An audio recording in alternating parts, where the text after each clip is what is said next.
Bonjour à tous, j'espère que vous avez la forme. Aujourd'hui, petite vidéo où nous allons aborder la série The Mandalorian pour vous donner mon avis sur le premier épisode qui a été diffusé aujourd'hui, le 12 novembre. Alors avant de commencer, je tiens à dire, parce que je sais que certains sont déjà en train de l'écrire dans les commentaires, évitez les demandes de liens pour voir l'épisode. Ma vidéo n'est pas faite pour ça, ni mon espace commentaire, donc respectez ça s'il vous plaît. Merci. Alors, cette vidéo ne contient pas de spoiler, mais si je dois parler d'un truc qui spoil, je vais vous avertir avec un timecode, bien sûr, pour passer le moment où ça spoil. Mais sachez de toute façon qu'avec ce premier épisode, il y a très peu à spoiler. C'est parti. Alors, qu'est-ce que j'ai pensé de ce premier épisode de The Mandalorian? Clairement, le constat est très positif. C'est vraiment plaisant à regarder, surtout pour une toute première série Star Wars en live action. Mais entre nous, je vais rentrer direct dans le vif du sujet. La série ne va pas plaire à tout le monde. On est très loin de ce qu'on connaît de l'univers Star Wars. Tout ce qui fait, on va dire, la magie, la fantaisie de l'univers Star Wars a complètement disparu à mes yeux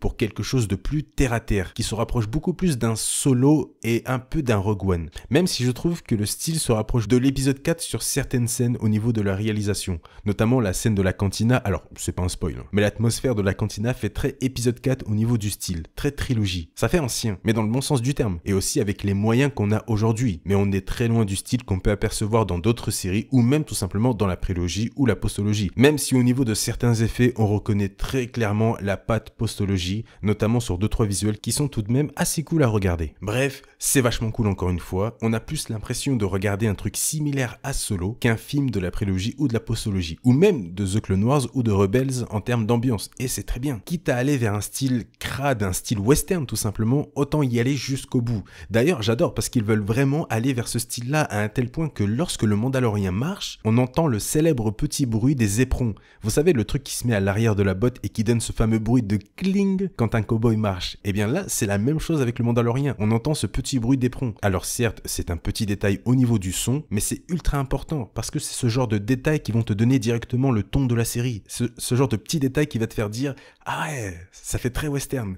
Après, pour The Mandalorian, c'est trop tôt pour dire ce genre de choses. On ne sait pas si ça va rester dans ce style, mais avec un seul épisode, ils nous montrent clairement leur envie d'avoir une série beaucoup plus classique dans le genre Star Wars. Attention, c'est pas une mauvaise chose. Et franchement, pour moi, ça me plaît beaucoup, mais ça ne va pas plaire à beaucoup de personnes. Le style que les gens ont des films Star Wars disparaît complètement dans cette série, et c'est un peu le but, c'est une série. Pour tout vous dire, même au niveau des musiques, je vous le dis, il n'y en a aucune des films. Aucune musique de John Williams, ni même aucune musique connue des autres films Star Wars, ou même des séries ou autres. Sur certaines musiques de la série, on a par moments un petit côté oriental qui me plaît bien, c'est assez inédit pour Star Wars, mais ça fonctionne très bien. Solo avait tenté la même chose avec un style très sauvage, avec notamment le thème, je crois que c'est Marauders Arrive, avec Enfys Nest qui est juste oufissime, c'est un thème que j'aime énormément. Et là pour The Mandalorian, ça fonctionne plutôt bien, même si je trouve que les musiques sont un peu en retrait, un peu discrètes. Il y a pour l'instant aucun thème que j'ai vraiment retenu. À aucun moment je me suis dit « Ah ouais, pas mal la musique ». À aucun moment je suis allé sur YouTube pour chercher une musique de l'épisode. C'est un peu dommage pour un premier épisode, mais encore une fois c'est une série, donc ça fonctionne sur le long terme. On verra la suite. Mais j'espère que niveau musique, on va avoir du très lourd, parce que la musique dans Star Wars c'est primordial, tout comme les petits sons, etc. C'est important à mes yeux,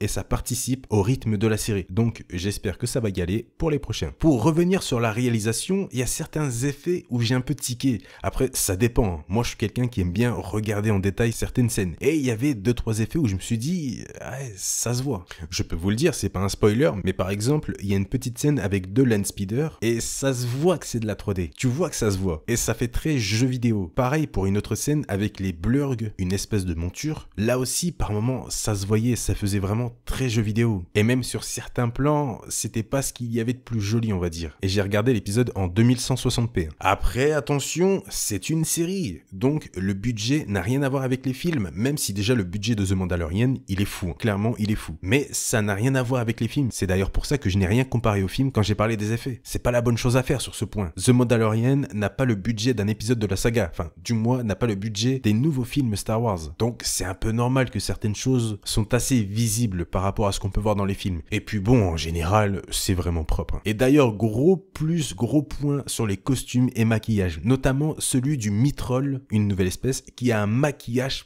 parfait, aucun défaut sur le visage. Franchement, ils ont fait fort là-dessus. Et même sur les costumes. D'ailleurs, je ne sais pas si vous l'avez vu, mais j'ai l'impression que l'épaulette que porte le Mandalorien ressemble beaucoup à l'épaulette que portent les Shore Troopers, les fameux Troopers de Scarif. C'est un petit détail, certes, mais qui fait plaisir. Attention, petit premier spoiler, allez vers le timecode indiqué si vous ne souhaitez pas l'entendre. Donc, spoiler, les costumes des autres Mandaloriens sont vachement cool. Notamment celui de la forgeronne avec une armure ultra classe et un casque qui fait très Sparte. Je sais pas si vous avez un peu reconnu la référence, mais je trouve que ça fait très Sparte. Franchement, j'adore. Voilà, spoil fini. Pour ce qui est de la scène avec IG-20, franchement, elle est géniale. J'ai rien d'autre à dire dessus. Alors, c'est un truc qu'on voit dans le trailer, c'est la fusillade avec IG-20 et le Mandalorien contre les autres. Elle est cool. Même si je suis vraiment déçu d'IG-20, franchement, la scène est bien faite. Je suis vraiment content de ce côté-là. De toute façon, les chorégraphies au niveau des combats, pour le moment, c'est du 10 sur 10. Notamment au début de l'épisode, c'est ultra badass. Et attention, dernier spoiler, timecode indiqué pour passer le spoiler. Donc là, si vous regardez, c'est que vous avez vu l'épisode ou que vous vous en foutez, que vous voulez quand même savoir. La scène de fin avec le bébé de 50 ans de l'espèce de Yoda, déjà ça m'a tué, mais surtout, elle est superbe. Et vous savez, tout à l'heure, j'ai parlé d'un style très éloigné de la magie des films Star Wars. Et bien avec cette scène, à mes yeux, j'ai eu l'impression de retrouver pendant quelques minutes ce côté mystique, ce côté fantasy qu'on retrouve dans les films. L'atmosphère crade avait disparu durant quelques minutes pour une atmosphère qu'on connaît bien. C'était vachement bien pensé. Et en plus, un bébé de l'espèce de Yoda,